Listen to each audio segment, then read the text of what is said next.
लोकसभा में आज वक्फ संशोधन बिल पेश किया जाना है। यूपी में इसे लेकर रार छिड़ी है। कोई इसके समर्थन में तो कोई इसे अस्वीकार करने की बात कह रहा है। भाजपा नेता मोहसिन रजा ने वक्फ संशोधन बिल लाने के लिए प्रधानमंत्री का आभार व्यक्त किया। उन्होंने कहा कि ये पिछड़े और अति पिछड़े मुसलमानों के लिए पीएम मोदी की ओर से सबसे बड़ी ईदी होगी। सबसे पहले तो मैं देश के यशस्वी प्रधानमंत्री आदरणीय मोदी जी का तमाम देश के दबे कुचले पिछड़े मुस्लिम भाई बहनों की तरफ से आभार और धन्यवाद करता हूं कि ये जो वक्फ अधिनियम 2024 आज पेश हो रहा है सदन में, ये मुस्लिम वक्फ कल्याण दिवस है। आज तमाम उन मुसलमानों के लिए, उन मुस्लिम परिवारों के लिए जिन्हें बहुत दिनों से उम्मीद थी कि भारतीय जनता पार्टी की आदरणीय मोदी जी के नेतृत्व की सरकार ही कोई हमारे लिए कल्याण का काम कर सकती है। जिस तरह से हमारी ट्रिपल तलाक की बहनों को ट्रिपल तलाक से आज़ादी देने का काम किया, इसी तरह से ये वक्फ अधिनियम 2024 ये हमारे तमाम दबे कुचले पिछड़े मुस्लिम भाई बहनों के लिए, उनके कल्याण के लिए एक बहुत बड़ी खबर, और यूँ कहना चाहिए कि आदरणीय मोदी जी की तरफ से ये सबसे बड़ी ईदी होगी देश की आज़ादी से लेकर और आज तक, क्योंकि इससे बड़ी कोई ईदी नहीं हो सकती दबे कुचले पिछड़े मुस्लिम भाई बहनों के लिए। जो ये बिल लाकर हमको उनके कल्याण के लिए आदरणीय मोदी जी ने ये फैसला किया है, इसके लिए उनकी भूरी भूरी प्रशंसा करते हैं और तमाम अपने विपक्ष के साथियों से भी मांग करते हैं कि वो इस बिल में बढ़ चढ़ कर, क्योंकि उन्होंने वोट लिया है हमारे दबे कुचले पिछड़े मुस्लिम समाज के लोगों से, और उन्होंने हमेशा उनके वोट लेकर राज्यों में सरकारें बनाई, कांग्रेस ने देश में सरकार बनाई, लेकिन कभी उनके कल्याण की बात नहीं की। और खाली चंद लोगों को उन्होंने इसका लाभ पहुंचाने के लिए 2000 कहना चाहिए आज 25 में 30 साल पुरानी बात है कि जब 30 साल पहले कांग्रेस अमेंडमेंट लेकर आई थी तो उसमें कोई फायदा नहीं मिला और उसमें बल्कि हमारा मुस्लिम समाज का शोषण किया गया। तो आज ये उत्थान के लिए एक ऐसा बिल आ रहा है जिससे मुस्लिम समाज के दबे कुचले पिछड़े मुसलमान भाई बहनों को इसका सीधा लाभ पहुंचेगा और उन लोगों को न्याय मिलेगा जिनकी संपत्तियां वक्फ में दर्ज हो गई थीं। तो इसलिए उनको भी न्याय देने का दिन है और हमारे समाज के कल्याण का दिन है। तो हम सब बहुत ही खुश हैं और बहुत ही, मुझे लगता है कि कोने कोने में एक खुशी की लहर है देश में आज दबे कुचले पिछड़े मुसलमानों के, क्योंकि उन्हें आज एक कहीं ना कहीं आशा की किरण नजर आ रही है कि जिस पर्पस के लिए ये वक्फ किए गए थे, कम से कम अब उनका वो पर्पस हल होगा। हमारे मुस्लिम समाज के भाई बहनों के बच्चे, उनको इसका सीधा लाभ पहुंचेगा, बच्चे पढ़ेंगे लिखेंगे, दवा इलाज होगी, उनकी जीविका के लिए एक बहुत बड़ा सहारा जो होना चाहिए था, जो नहीं दिया कांग्रेस और विपक्ष के लोगों ने, उसको आदरणीय मोदी जी ने ईदी के तौर पर ये जो आज बिल सदन में पेश हो रहा है और पूर्ण बहुमत से ये पास होगा, हम ऐसी उम्मीद करते हैं, क्योंकि इसमें किसी तरह की कोई ऐसी बात नहीं है कि जिसको लेकर विपक्ष गुमराह कर रहा है। तो ये चंद लोग हैं जिन्होंने वक्फ की संपत्तियों को लूटने का काम किया था। परेशान वो लोग हैं, जाहिर सी बात है, और खुश वो लोग हैं जिनके कल्याण के लिए ये बिल लाया जा रहा है। वक्फ संशोधन विधेयक पर सपा अध्यक्ष एवं सांसद अखिलेश यादव ने कहा कि हमारी पार्टी इसका विरोध करेगी। जिसके लिए ये विधेयक लाया जा रहा है, उनकी ही बातों को सरकार महत्व नहीं दे रही है। इससे बड़ा अन्याय और क्या हो सकता है। हमारी पार्टी इसका विरोध करेगी, वोट पड़ेगा तब भी विरोध करेंगे, और जिन जिन लोगों के लिए ये बिल लाया जा रहा है उनकी बातों को तवज्जो न देना, अहमियत न देना, इससे बड़ी नाइंसाफ़ी क्या हो सकती है।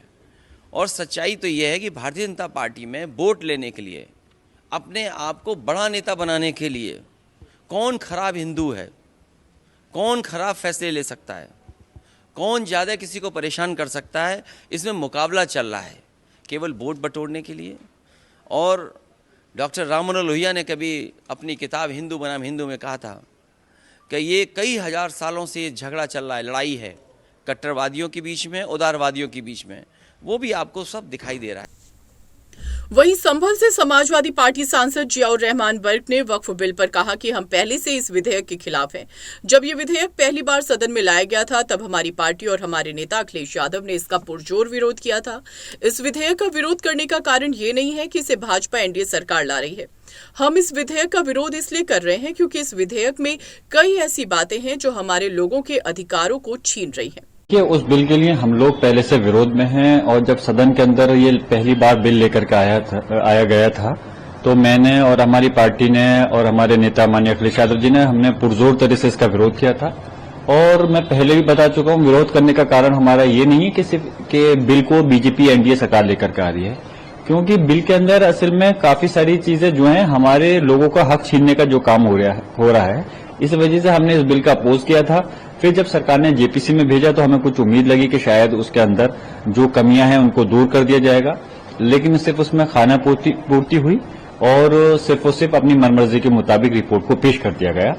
अब हम इस बिल के सिलसिले में हिंदुस्तान के जो हमारी समाज के, हमारे कौम के जो जिम्मेदार लोग हैं, सब लोग मिलकर के इस पर हम बैठक कर रहे हैं, बात कर रहे हैं, चर्चा कर रहे हैं। और जहां सदन में इसकी मुखालफत कल को बिल आएगा तो हम पूरी मजबूती के साथ में इस बिल का विरोध करेंगे। सरकार के पास भले ही बहुमत का आंकड़ा है, लेकिन जो इसके सहयोगी दल हैं वो लोगों को, उनको पता है कि इस बिल का अगर वो समर्थन करते हैं तो आने वाले समय में उनको इसका बहुत बड़ा खामियाजा उठाना पड़ेगा। इसलिए हम चाहते हैं कि सरकार तानाशाही से हटे और इस बिल को वापस ले, और अगर वापस लेती अच्छी बात है, और अगर जबरदस्ती पूरा प्रयास करेगी उसको पास कराने के लिए, हम पूरी मजबूती के साथ में हमारी पार्टी, हमारे नेता माननीय अखिलेश यादव जी के नेतृत्व में इसका विरोध करेंगे और सब विपक्ष मिलकर के इसका विरोध करेगा। फिर भी अगर ये पास कराते हैं तो सदन से लेकर सड़क तक हम इसकी लड़ाई को लड़ेंगे। जरूरत पड़ती है तो फिर हम न्यायालय का दरवाजा भी खटखटाएंगे। उन्हें कहने, वो सिर्फ सरकार की बोली बोल रहे हैं, उनको खुद ये पता नहीं होगा कि इस बिल के अंदर क्या है। ये लोग वो लोग हैं कि जिन्हें सिर्फ और सिर्फ आंख बंद कर करके सरकार की गुलामी करनी है। और भले ये बीजेपी के सांसद हैं, मैं ऐसे सांसदों के उस पर खास कोई टिप्पणी भी नहीं करना चाहता। अगर सही बात करना चाहते हो, अगर आप में वाकई में नॉलेज है इस बिल के बारे में, आमने सामने बैठ कर डिबेट करो अगर आपको जानकारी है तो, और हमें बताओ कि हमारी समाज के हाथ में क्यों बेहतर है, इसके अंदर क्यों गुमराह कर रहे हो आप, और कब तक गुमराह करोगे।